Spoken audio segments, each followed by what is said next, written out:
안녕하세요. 아우, 날씨가 점점 더워지고 있어요. 이제 오늘 지나면 5월달.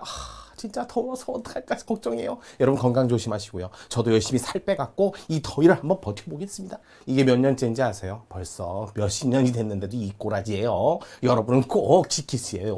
그래서 매일매일 습관처럼 하셔갖고 헌법을 정말 고득점 수준으로 만드세요. 저처럼 살 빼는데 게을리하지 마시고요. 좀 오늘부터 어떻게 굶어볼까요? 진짜 이게 먹는 거에 욕심이 많아서 큰일 났어요.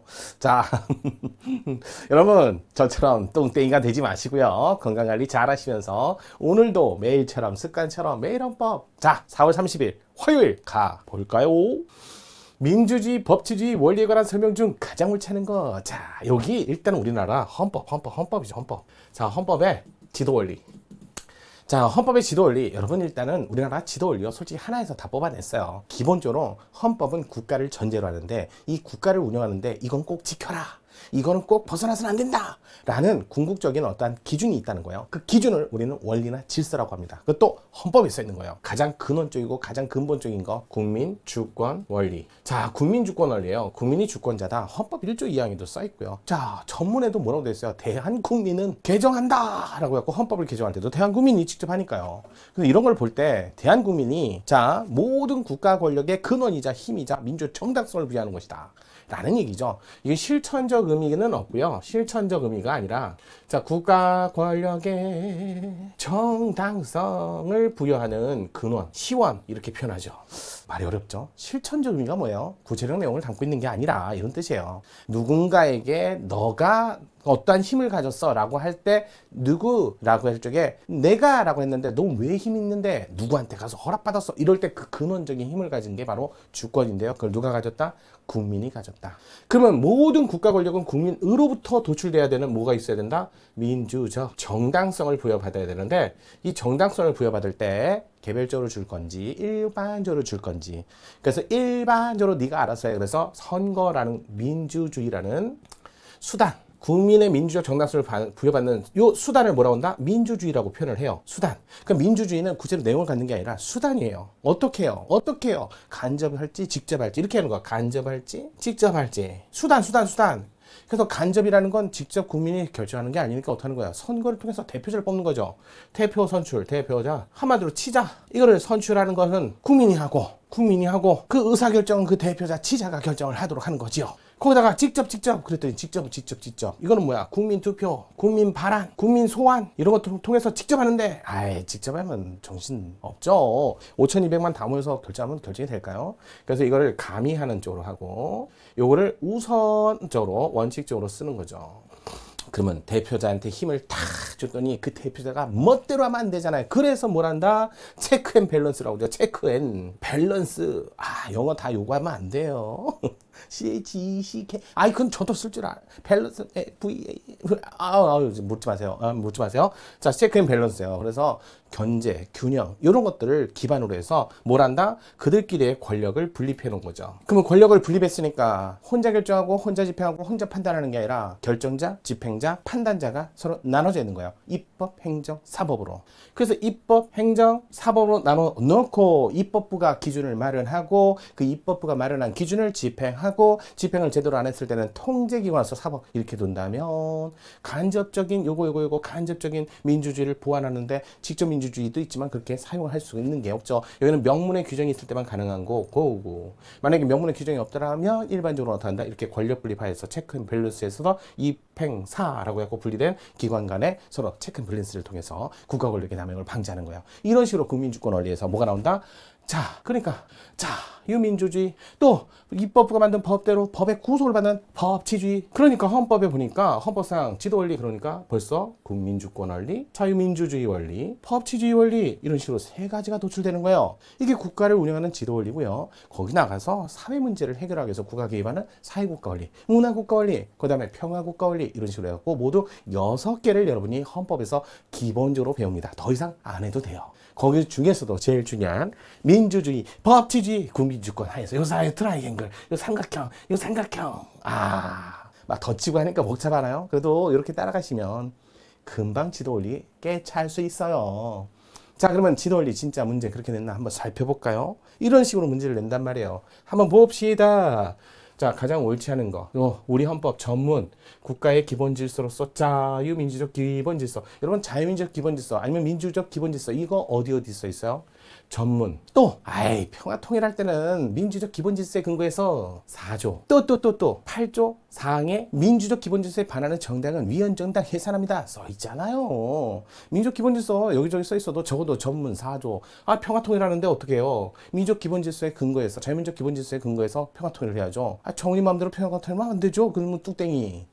그렇게 하시면 돼. 전문 4조, 8조 사항 이런 데 보니까 민주적 기본 질서 이렇게 돼 있어요. 물론 자, 통치구조편에 가면 대한민국의 대통령으로서 선서 69조 자유민주적 기본 질서를 수호하며 이런 말 써 있단 말이에요. 그런 것까지 몰라도요. 적어도 전문 4조, 8조는 조금 암기 좀 하세요. 이건 암기하죠. 경제민주화? 뭐 그런 것도 있지만 그래도 이 정도는 암기하세요. 맞는 지문이에요. 맞는 지문. 그 다음에 두 번째. 자, 민주주의 핵심 구성 요소로서 국민주권. 여기 간접민주제, 대의제, 직접민주제, 국민투표. 다 써있네. 간접민주제에서 선거제도. 정당제도 맞지. 그런 어떤 대의제를 보완하기 위한 정당제도 이런 게 써 있다는 거예요. 맞는 지문. 자, 그랬더니 그런 거예요. 선생님, 정당제도는 여기 안 써 있는데요. 제가 그러면 정당제도 한번 쫙 풀어 써볼까요? 좀 시간 걸리는데 기다려 줄 거예요? 볼 거예요? 그러면 내가 써 드릴게요. 한번 풀어보죠. 보따리 한번 풀어 드릴게요. 봅시다. 자, 볼게요. 자, 우리나라는 대의제를 기본으로 하고 있습니다. 자, 대의제가 어떤 제도냐? 민주주의에서도 간접민주제예요.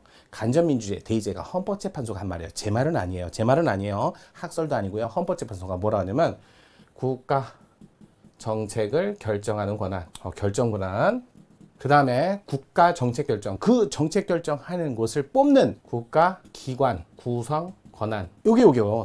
서로 같으면요. 요렇게 같으면 국가기관 구성하는 게 국민이고 국가 정책 결정도 국민이 한다면 그거 직접 민주제예요. 국민이 모든 걸 다 하니까요. 근데 우리는 대의제니까 간접민주제를 얘기해야 되니까 이건 아니겠네요. 그럼 뭔데요? 국가 정책 결정 권한하고 국가기관 구성 권한이 달라져야 돼요. 어떻게 다른데요? 국가 정책 결정은 국회에서 국회의원이. 하지만 국회의원을 누가 뽑는다? 4년에 한 번. 이런 식으로 국민이. 그러면 국민과 국회의원이 서로 다르잖아요. 이럴 때 우리는 뭐라고 한다? 대의제라고 합니다. 이걸 말하는 거예요. 이걸 말하는 게 아니라. 그럼 대의제는요. 결국 국가기관 구성 권한과 국가 정책 결정권이 분리되어 있는 형태. 근데 이 국회에서는 그러면 평상시에는 어떻게 할까요? 국민의 의사는 이거예요 라고 해서 국민의 의사라고 하면 추정적 또는 가정적 의사를 고려해서 대한민국 국민이라면 아마 이렇게 결정할 겁니다. 이성적이고 합리적이라면. 여기는요, 매일매일 헌법하는 여러분이니까 경험적 의사를, 그러면 항상 경험적 의사와 이 추상적 의사가, 가정적 의사가 같을까요? 여러분은 오늘 매일 헌법 들어야 되고, 그래서 어떻게 하는 거야? 합격해야죠. 라는 건 이쪽이죠. 나는 사정이 있는데. 같을 수가 없잖아요. 일반적으로 학습을 하는 국민이라면 이렇게 할 테니까. 그러다 보니까 추정적 의사하고 경험적 의사가 서로 충돌할 때는 그들로 하여금 의사를 우선시켜야 대한민국이 바른 길로 갈 수 있다 해서 이들을 우선합니다. 자, 이들을 우선하게 하려면 4년에 한 번 뽑을 때마다 뽑고 나서도 계속 국민이 전화해갖고 이래라 저래라 지시를 하면 이분들이 추상적, 가정적 의사를 갖고 우선할 수가 없잖아요. 그러니까 이들이 우선하기 위해서 이들에게 뭐 한다? 이걸 준 거죠. 국회에서 할 때 자유위임을 준 거예요. 그럼 여러분 국회에다가 자유위임을 줬으니까 감나라 배나라 하면서 통제를 엄격하게 해야 된다는 거야? 아니면 적어도 스스로 알아서 할 수 있도록 그러니까 완만하게 풀어줘야 돼요. 그래요. 자유위임이 있으니까 국회 의사 절차 진행에 관해서는 뭐라고 한다? 조금 자율권을 주자. 자율권 이런 걸 주는 거예요. 그러니까 여기서 뭘 잘못했다 해서 막 감나라 배나라 하지 말라고요. 그러니까 자유임을 줬으니까 추정적, 가정적 의사를 우선한다 해서 책임지라고 하면 안 되겠죠. 그래서 만든 제도가 면책특권이에요. 그러면 면책특권은 민주주의의 근본적인 요소예요? 대의제의 근본 요소예요? 대의제를 위한 요소예요. 자, 이렇게 해서 운영을 하는데 4년에 한 번밖에 국회의원을 못 만나요. 그러면 경험적 의사를 추정적 의사에 계속 반영을 하고 싶은 국민 입장에서는 이게 불편할 수밖에 없잖아요. 그래서 강구한 거예요. 뭘? 조금 더 우리 의사를 조금 반영을 해야겠다. 그래서 강구한 방법이 국민이 수시로 의사를, 경험적 의사를 수시로 반영할 수 있도록 여기에 의사 전달체로서 국민의 의사만 반영하는 거예요. 그래서 국민에 의한 단체로서 뭘 만든다? 정당이라는 걸 만든죠. 그러니까 정당은요, 국민이 만든 거예요. 의사 전달을 위해서. 좀 색깔이 빨간색이라 좀 눈에 부셔도 잘 따라오세요. 그럼 이 정당은요, 그럼 국민이 만들었으니까 뭐라 그래요? 정당은 기본권 주체로서의 활동을 하고 또 국민의 의사를 그대로 전달해야지. 그러니까 헌법재판소가 그래서 뭐라 그래요? 국민의 의사를 전달하는 길도자 쓰고 자 배관할 때 관자 써서 도관이다 이런 얘기를 하잖아요. 그러면 얘네들은 국민의 의사를 막 왜곡시키면 돼야 안 돼요? 안 되죠. 그러니까 왜곡시키지 말라는 의미로 이들이 갖는 의사를 왜곡시키지 말라는 의미로 이렇게 얘기를 한다고요. 일반적으로 왜곡시키지 마라. 이거 한세월 할게요. 왜곡시키지 마라 이런 의미로 이들로 하여금 자 법인격을 주지 않습니다. 격이 없는 단체, 그것도 사람이 만든 단체에서 사단 이렇게 표현을 하는 거예요. 그러면 정당이 의사 전달을 제대로 하면 좋은데 제대로 안 하면 또 문제가 발생하잖아요. 그럴 때는 어쩔 수 없어요. 마이크를 좀 쳐가지고 소리 나도 죄송해요. 그럴 때는 어쩔 수 없잖아요. 직접 의사를 전달하는 직접 전달하는 방법. 이게 21조 표현의 자를 근거로 해서 그래서 집회를 한다든지 결사를 한다든지 여러 가지 표현 방법을 쓰면 아무래도 의사 전달을 직접 할 수 있는 방법이 되겠죠. 이게 바로 정치라는 거예요. 정치학의 기본이고요. 그래서 정치인데 요 정당이 여기서 나오는 거죠. 국민의 단체로서 정당이라는 개념이. 그러니까 정당은요 대의제를 보완하기 위한 보완책이죠. 이게 가장 보라색의 원칙인데 그게 제대로 운영이 안 되니까 빨간색으로 하고 그대로 안 되면 마지막으로 이제 직접 이렇게 의사를 반영하는 표현이라는 걸 통해서 표현의 자유를 통해서 이렇게 반영을 한다는 거야. 자, 더 그냥 뭐 자세하게 하기에는 좀 이 시간이 짧잖아요. 그래서 요 정도만. 그래서 정당이 나오는 거고요. 그래서 그 다음 지문이 나오는 거예요. 보세요. 나오나 안 나오나. 그래서 국민주권 대의제, 직접민주제, 선거제도, 정당제도가 민주주의 핵심 구성 요소로서 맞다. 그럼 3번 볼게요. 헌법상 권력분립 원칙이란 국가 권력의 기기적 분립과 엄격한 조련을 의미하는 게 아니라 권력 상호간의 견제, 체크 앤 밸런스, 균형. 국가 권력의 통제를 의미하는 것이다. 맞대요. 그러니까 제가 말씀드린 거예요. 계속 말씀을 드리지만 이렇게 갖고 문제를 풀 적에 이게 다 스토리가 있는 문제지 갑자기 뭐 이거 한번 내고 뭐 이거 한번 내고 뭐 어디다 갖다 끼고 그거 아니에요. 문제는 스토리 있게 내요. 지문 자체를.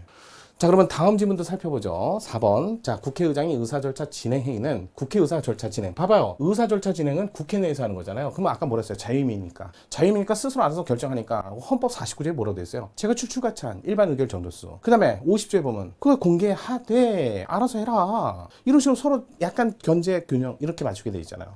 그러면 그들이 알아서 할 수 있게 어떻게 해야 돼요? 자유임을 줬다. 이 말은요. 자유권을 행사하게 했다. 그러면 엄격하게 우리가 가서 감나라 배나라 통제하면 되겠어요? 안 되겠어요? 안 되죠. 국민의 알 권리와도 밀접하게 관련 있으므로 엄격한 심사, 사법심사를 통해서 통제할 필요가 있다?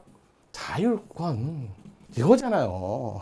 그러니까 벌써 4번이 틀렸네. 자, 5번 법률 원칙. 그럼 이제 법적 근거를 두고 이제 움직여야지 입법부가 법률을 만들면 자, 법률번은 단순히 행정작용에 법률을 근거를 두기만 하면 충분한 것이 아니라 국가 공동체 그 구성원에게 기본적이고 더 중요한 의미를 갖는 건 국회가 스스로 정하고 세부적이고 기술적인 건 위임을 통해서도 가능하다. 특히 국민의 기본권 실현과 관련된 경우에 있어서 국민의 대표적인 입법자 스스로 그 본질적 사항에 대해서는 결정해야 되는 의회, 유보를 포함을 다른 말로 내포하고 있다. 이렇게 이거 헌법재판소 판례 원문이잖아요. 그래서 만든 지문. 자, 오늘 뭐 문제 하나 푸는데 뭐 이렇게 많이 아니에요. 이 정도 알아두면 여러분 훌륭한 겁니다. 오늘 시간 정리 잘 하시고요. 괴롭더라도 잘 따라오세요. 자, 그러면 오늘 내일도 오실 거죠. 또 오늘 질려갖고 내일 안 와 그러지 마시고요. 별거 많잖아요. 건져갈 거 많잖아요. 자, 그럼 우리 내일 뵙겠습니다. 내일 뵙겠습니다. 매일매일 헌법 정인영이에요.